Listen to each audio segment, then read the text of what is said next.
আসসালামু আলাইকুম। আইবাস double plus সফটওয়্যারে ইলেকট্রনিক ফান্ড ট্রান্সফার অর্থাৎ ইএফটিতে বেতন ভাতা দিতে এমপিওভুক্ত শিক্ষকদের তথ্য সংশোধনের নতুন সময়সূচি প্রকাশ করা হয়েছে। নতুন সময়সূচি অনুযায়ী স্কুল কলেজের শিক্ষকদের তথ্য 6 মার্চের মধ্যে প্রতিষ্ঠান প্রধান, 11 মার্চের মধ্যে উপজেলা এবং এরপর জেলা অফিস থেকে মাওসির আঞ্চলিক কার্যালয়ে পাঠাবেন। বুধবার মাধ্যমিক ও উচ্চশিক্ষা অধিদপ্তরের উপপরিচালক মোহাম্মদ শাহজাহান স্বাক্ষরিত চিঠি সব আঞ্চলিক কার্যালয়ের পরিচালক ও উপপরিচালক এবং জেলা ও উপজেলা শিক্ষা অফিসার বরাবর প্রেরণ করা হয়েছে। চিঠিতে বলা হয়, মাধ্যমিক ও উচ্চশিক্ষা অধিদপ্তরাধীন শিক্ষা প্রতিষ্ঠানের এমপিওভুক্ত শিক্ষক কর্মচারীদের এমপিও এর অর্থ 1 জানুয়ারি অর্থাৎ 1 জানুয়ারি 2025 হতে ইএফটিতে প্রেরণ শুরু হয়েছে।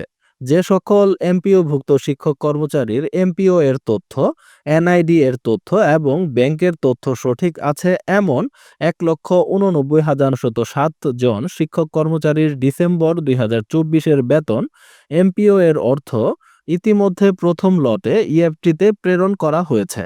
এছাড়াও এমপিওভুক্ত শিক্ষক কর্মচারীদের মধ্যে অনেকের এমপিও শিটের নামের সাথে এনআইডি এর নামের ডট, হাইফেন, কমা বা আক্ষরিক অমিল রয়েছে অথবা ব্যাংক হিসাবের নাম আংশিক ভুল রয়েছে, কিন্তু জন্ম তারিখ অভিন্ন এমন 1,52,220 জন শিক্ষক কর্মচারী ডিসেম্বর 2024-এর এমপিও এর অর্থ ইতিমধ্যে দ্বিতীয় ও তৃতীয় লটে ইএফটিতে প্রেরণ করা হয়েছে।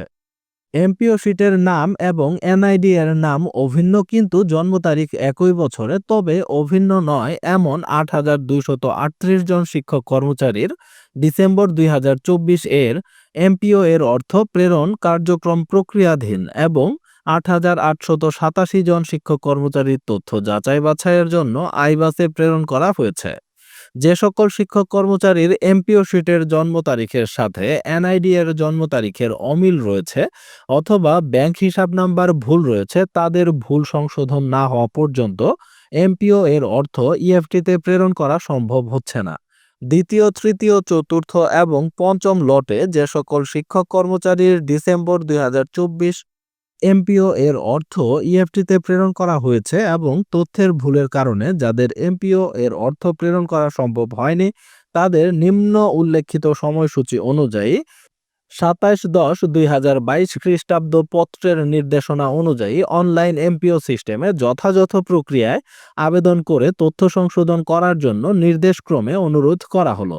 অন্যথায় ভুল তথ্যের কারণে এপ্রিল 2025 থেকে তাদের এমপিও এর অর্থ প্রেরণ স্বয়ংক্রিয়ভাবে বন্ধ হয়ে যাবে। যথাযথ প্রক্রিয়ায় আবেদন করে এমপিও শিটের তথ্য অনলাইনে সংশোধন করা হলে তা স্বয়ংক্রিয়ভাবে এমপিও ডাটাবেজে সংশোধিত হবে। তবে এনআইডি এবং ব্যাংকের তথ্য সংশোধনের পর পরবর্তী কার্যক্রমের জন্য এমপিও ইএফটি মডিউলে লগ ইন করে অনলাইনে আঞ্চলিক পরিচালক বা উপজেলা অথবা থানা মাধ্যমিক শিক্ষা কর্মকর্তার মাধ্যমে মাধ্যমিক ও উচ্চশিক্ষা অধিদপ্তরে প্রেরণ করতে হবে। প্রতিষ্ঠান প্রধান কর্তৃক দাখিলকৃত ইএফটিতে অর্থ প্রেরণ করার জন্য প্রয়োজনীয় এমপিও এর তথ্য সংশোধনের অনলাইন আবেদন প্রচলিত এমপিও আবেদনের শিডিউলের বাইরে নিম্নে বর্ণিত শিডিউল মোতাবেক সংশোধন কার্যক্রম সম্পন্ন করার জন্য আঞ্চলিক পরিচালক, উপপরিচালক, জেলা শিক্ষা কর্মকর্তা এবং উপজেলা অথবা থানা মাধ্যমিক শিক্ষা কর্মকর্তাগণকে নির্দেশক্রমে অনুরোধ করা হলো। স্কুলের ক্ষেত্রে প্রতিষ্ঠান প্রধান কর্তৃক আবেদনের সর্বশেষ তারিখ 6 মার্চ 2025। উপজেলা হতে অগ্রায়নের সর্বশেষ তারিখ 11 মার্চ 2025। জেলা হতে অগ্রায়নের সর্বশেষ তারিখ 17 মার্চ 2025। আঞ্চলিক উপপরিচালক হতে অগ্রায়নের সর্বশেষ তারিখ 30 মার্চ 2025। মাওসী অধিদপ্তরের সংশ্লিষ্ট শাখা কর্তৃক অনুমোদনের সর্বশেষ তারিখ 7 এপ্রিল 2025। আর কলেজের ক্ষেত্রে প্রতিষ্ঠান প্রধান কর্তৃক আবেদনের সর্বশেষ তারিখ 6 মার্চ 2025। আঞ্চলিক পরিচালক হতে অগ্রায়নের সর্বশেষ তারিখ 30 মার্চ 2025।